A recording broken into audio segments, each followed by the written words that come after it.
మహబూబ్ నగర్ జిల్లా జడ్చర్లలో మంత్రులు హరీష్ రావు, శ్రీనివాస్ గౌడ్ పర్యటించారు. జడ్చర్లలో నూతనంగా నిర్మించిన 100 పడకల ఆసుపత్రిని వారు ప్రారంభించారు. జడ్చర్ల ఎమ్మెల్యే లక్ష్మారెడ్డి కృషి వల్లే జడ్చర్లకు 100 పడకల ఆసుపత్రి వచ్చిందని హరీష్ రావు తెలిపారు. 2500 కోట్లతో పాలమూరుకు 5 మెడికల్ కాలేజీలు తీసుకొచ్చామని అన్నారు. ఇప్పుడు రాష్ట్రంలో 55 మెడికల్ కాలేజీలు ఏర్పాటు చేశామని వారు చెప్పారు.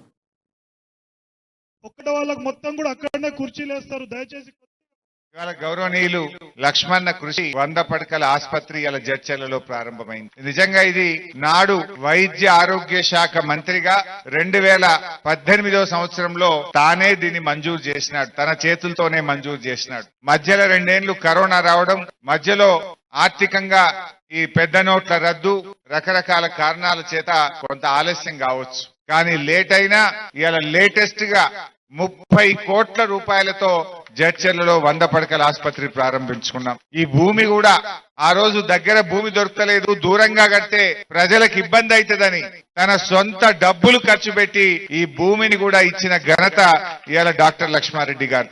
ఆయన ఏ పని చేసినా కూడా ఒక పట్టుదలతో చేస్తాడు. ఇలా మన 100 పడకల ఆసుపత్రిలో అన్ని సౌకర్యాలు పెట్టినాం.